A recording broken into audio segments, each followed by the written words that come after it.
राधे राधे। जय गुरुदेव। सभी संत महापुरुषों के चरणों में कोटि कोटि नमन।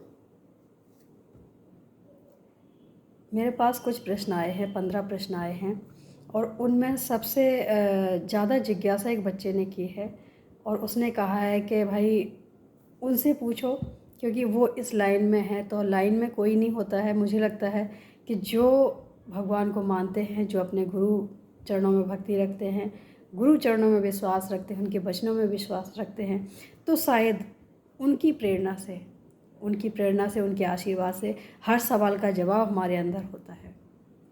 तो कोई व्यक्ति विशेष यहाँ कोई महत्व नहीं रखता है कि कौन व्यक्ति है, कैसा व्यक्ति है और कौन कितनी जानकारी रखता है, क्योंकि यहाँ जानकारी एक व्यक्ति के माध्यम से ईश्वर ही पहुँचाता है। तो अगर उस बच्चे ने इस इच्छा को रखा है, तो मुझे लगता है कि आप सबके माध्यम से हम ये चीज़ बताना चाहेंगे। और ये शायद उस बच्चे के नहीं, सभी के प्रश्न हैं।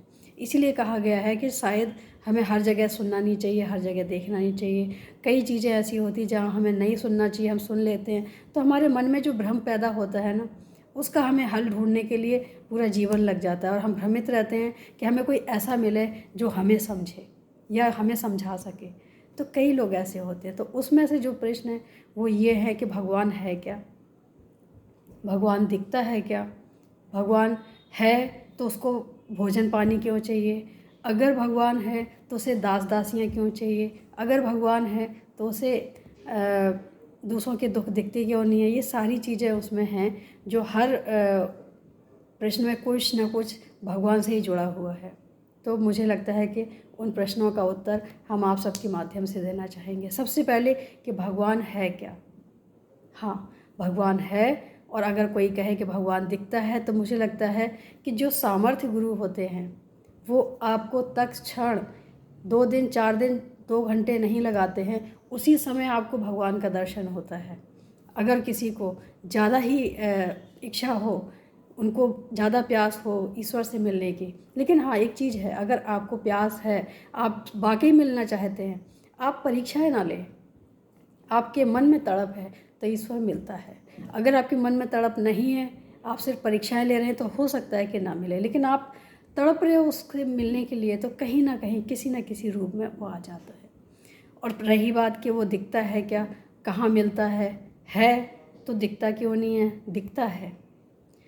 अगर हम कभी हॉस्पिटल गए हैं तो हम दूसरों को रास्ता बता सकते हैं। सिंपल सा तरीका, सिंपल सा उदाहरण, मेरे जीवन के जो अनुभव रहे हैं वो कहीं ना कहीं हमारे अपने ही खुद के अनुभव से वो चीज़ें हमें समझ आती हैं। गुरु कृपा, गोविंद कृपा बहुत ज़रूरी है, और कहीं ना कहीं अपने पिछले प्रारब्ध जो होते हैं वो भी ज़रूरी हैं। उनके माध्यम से हम छोटी छोटी बातों को समझते हैं। समझने की बजाय समझने के साथ साथ उन चीज़ों को हम मानते भी हैं, उन पर चलते भी हैं, और जब हम चलते हैं तो उनका हमें लाभ भी मिलता है।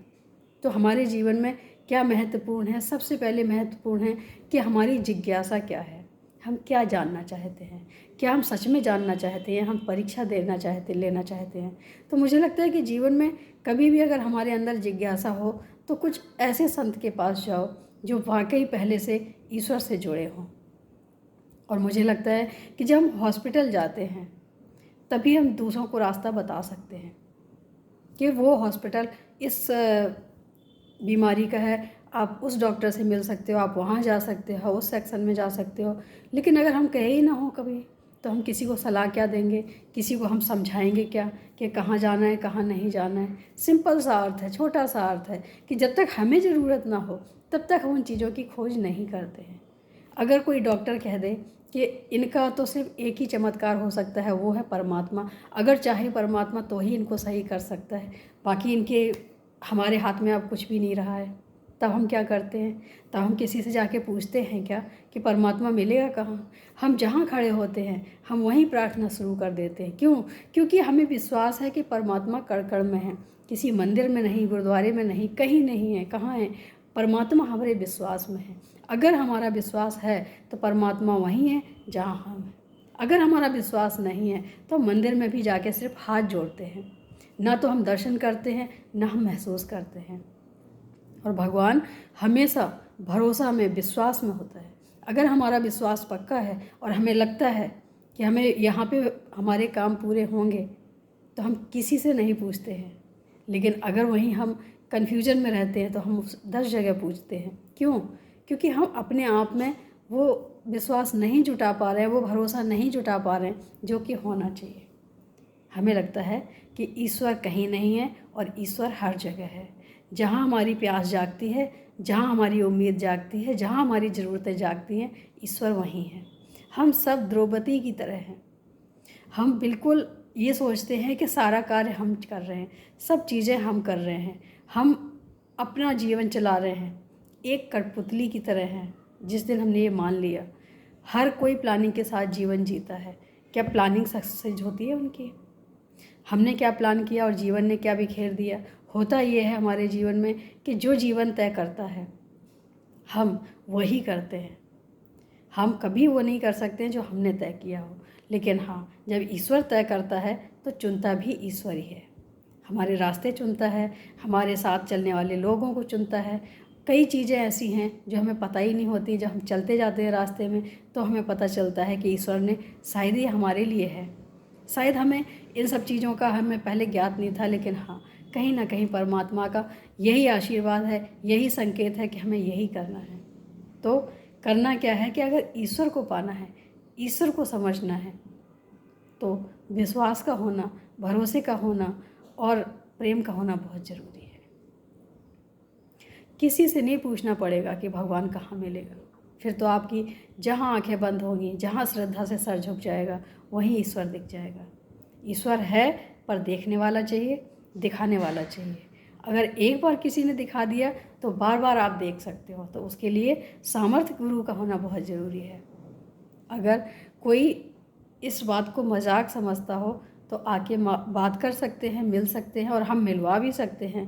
अपने गुरुवर के द्वारा दिखा भी सकते हैं कि दर्शन होता है, तत्क्षण होता है।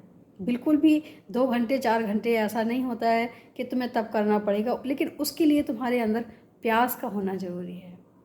बस हमारी प्यास जागृत होती है, वहीं ईश्वर हम प्रकट हो जाते हैं। तो हमें ईश्वर को नहीं ढूंढना है, अपनी प्यास को जगाना है। जिस दिन हमारे अंदर ये प्यास जाग गई, ईश्वर वहीं मिल जाता है।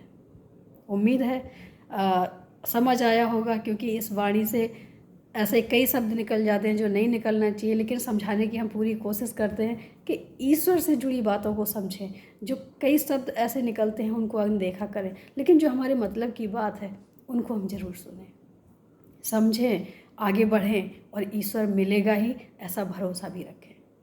उम्मीद है अच्छा लगा हो आपको। आज के लिए इतना ही। राधे राधे, जय गुरुदेव।